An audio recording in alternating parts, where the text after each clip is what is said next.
1980 से पहले दुबई सिर्फ एक रेगिस्तान होता था, लेकिन फिर ऐसा क्या हुआ कि सिर्फ 50 सालों में दुबई एक बंजर रेगिस्तान से दुनिया के सबसे महंगे तरीन शहरों में शामिल हो गया।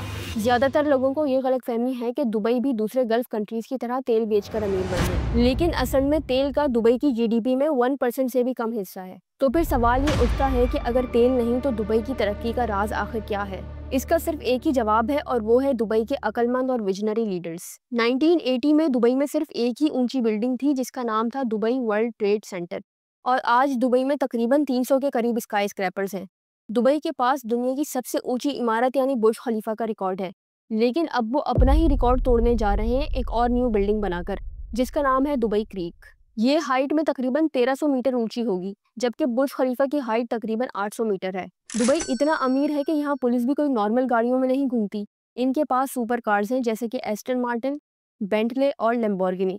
मॉल्स की बात की जाए तो दुबई के पास दुनिया का सबसे बड़ा शॉपिंग मॉल मौजूद है, जिसका नाम है दुबई मॉल, जहाँ तकरीबन 1200 से ज्यादा शॉप्स मौजूद हैं। पाम जुमेरा इंसानों का बनाया हुआ सबसे बड़ा आर्टिफिशियल आइलैंड है जो कि दुबई में वाक़ है, और दुनिया का सबसे पहला 7 स्टार होटल भी दुबई में है, जिसका नाम है बुर्जुल अरब। दुबई के हुक्मरान शेख मोहम्मद बिन राशिद चाहते थे कि दुबई में भी डिज्नीलैंड हो, लेकिन डिज्नीलैंड ने उनकी रिक्वेस्ट रिजेक्ट कर दी, जिस पर उन्होंने डिज्नीलैंड से भी बेहतर indoor adventure park IMG world खोल लिया, जहां एक वक्त में 20,000 लोग एंजॉय कर सकते हैं। दुबई की हिस्ट्री की बात करें तो 1770 से लेकर 1929 तक दुबई और पूरे साउथ ईस्ट अरब में मोतियों का कारोबार होता था। लोग समंदर में गोता लगाते, मोती निकालते और उनका कारोबार करते। लेकिन 1938 के बाद ये कारोबार गिरना शुरू हो गया। 1947 में दुबई और अबू धाबी के दरमियान बॉर्डर के मसले पर जंग भी हुई, जिसके बाद लोग दुबई से हिजरत करने लगे। 1947 में दुबई की इकोनॉमी का सबसे बड़ा सोर्स जबल अली पोर्ट थी, जो शुरू में सिर्फ एक छोटा मछेरों का गांव था। 20th सेंचुरी में इसे एक प्रॉपर पोर्ट बनाया गया और आज ये मिडिल ईस्ट का सबसे बिजी पोर्ट है। लेकिन दुबई की किस्मत सही तौर पर 1958 में बदली, जब शेख राशिद बिन सईद अल मखदूम दुबई के हुक्मरान बने। उस वक्त तक दुबई में तेल नहीं मिला था, लेकिन उन्होंने तेल पर फोकस करने के बजाय इंफ्रास्ट्रक्चर पर इन्वेस्ट करना शुरू किया। उन्होंने दूसरे मुल्कों से बड़े कर्जे लिए और दुबई में प्राइवेट कंपनीज लगवाईं, जिन्होंने बिजली, टेलीफोन और पोर्ट का इंफ्रास्ट्रक्चर बनाया। इसी कर्ज से उन्होंने दुबई का पहला एयरपोर्ट भी बनवाया, जिस पर उन्हें काफ़ी क्रिटिसिज्म को भी फेस करना पड़ा। ये एयरपोर्ट 1968 में तैयार हुआ और आज ये दुबई इंटरनेशनल एयरपोर्ट के नाम से दुनिया का सबसे मशहूर और बिजी एयरपोर्ट है। 1968 में ही दुबई में आखिरकार तेल भी मिल गया था, लेकिन फिर भी शेख राशिद ने इंफ्रास्ट्रक्चर और ट्रेड पर ही फोकस रखा। 1969 में दुबई ने तेल बेचना शुरू किया और उससे जो पैसा आया वो भी इंफ्रास्ट्रक्चर में लगाया गया। 1971 में यूनाइटेड अरब एमिरेट्स ने बरतानिया से आज़ादी हासिल की और दुबई यूनाइटेड अरब एमिरेट्स का एक हिस्सा बन गया। 1985 में दुबई का सबसे बड़ा टर्निंग पॉइंट आया जब जबल अली फ्री जोन बनाया गया। ये एक ऐसा एरिया था जहां फॉरेन कंपनीज को टैक्स, कस्टम ड्यूटी और ओनरशिप के रूल्स में रिलीफ मिला था।